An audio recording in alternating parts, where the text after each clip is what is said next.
Shalom, kekasih-kekasih Tuhan. Pagi hari ini kembali kita membaca dan merenungkan firman Tuhan dengan judul Tergenapi Nubuatannya. Sabtu edisi Injil Yohanes bersama dengan saya Fani Paendong. Yohanes pasal 19 ayat 16 sampai 42. Akhirnya Pilatus menyerahkan Yesus kepada mereka untuk disalibkan. Mereka menerima Yesus. Sambil memikul salibnya, ia pergi keluar ke tempat yang bernama tempat tengkorak. Dalam bahasa Ibrani, Golgota. Dan di situ ia disalibkan mereka, dan bersama-sama dengan dia disalibkan juga dua orang lain, sebelah menyebelah. Yesus di tengah-tengah. Dan Pilatus menyuruh memasang juga tulisan di atas kayu salib itu. Bunyinya, Yesus orang Nazaret, Raja orang Yahudi. Jawab Pilatus, apa yang kutulis tetap tertulis. Sesudah prajurit-prajurit itu menyalibkan Yesus, mereka mengambil pakaiannya lalu membaginya menjadi 4 bagian untuk tiap-tiap prajurit 1 bagian.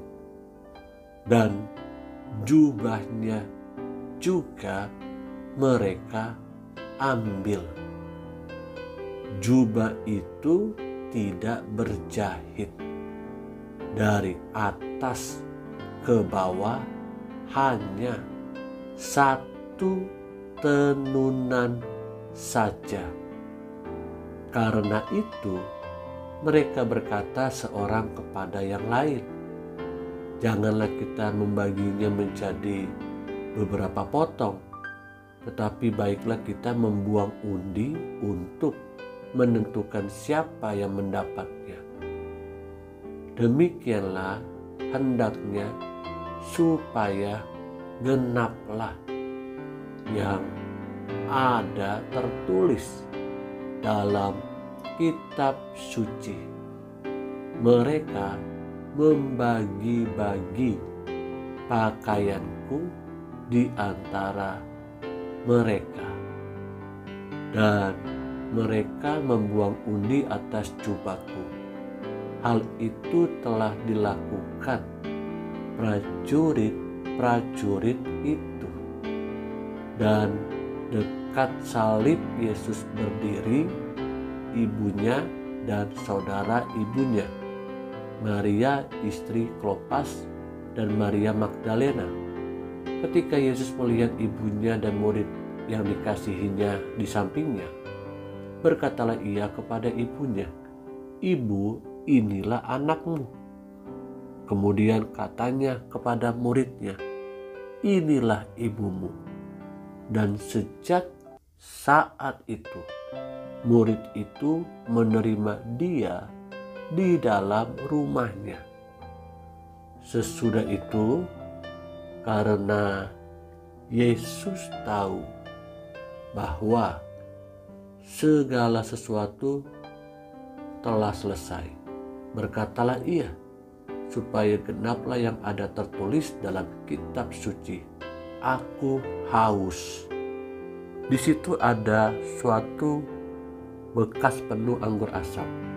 Maka mereka mencucukkan bunga karam yang telah dicelupkan dalam anggur asam pada sebatang hisop, lalu mengunjukkannya ke mulut Yesus. Sesudah Yesus meminum anggur asam itu, berkatalah ia, "Sudah selesai." Lalu ia menundukkan kepalanya dan menyerahkan nyawanya. Karena hari itu hari persiapan, dan supaya pada hari Sabat mayat-mayat itu tidak tergantung pada kayu salib. Sebab Sabat itu adalah hari yang besar. Maka datanglah orang-orang Yahudi kepada Pilatus dan meminta kepadanya supaya kaki orang-orang itu dipatahkan dan mayat-mayatnya diturunkan. Hal ini juga tentunya terjadi pada Yesus. Maka datanglah prajurit-prajurit lalu mematahkan kaki orang yang pertama dan kaki orang yang lain yang disalibkan bersama-sama dengan Yesus. Tetapi ketika mereka sampai kepada Yesus dan melihat bahwa ia telah mati, mereka tidak mematahkan kakinya. Tetapi seorang dari antara prajurit itu menikam lambungnya dengan tombak dan segera mengalir keluar darah dan air.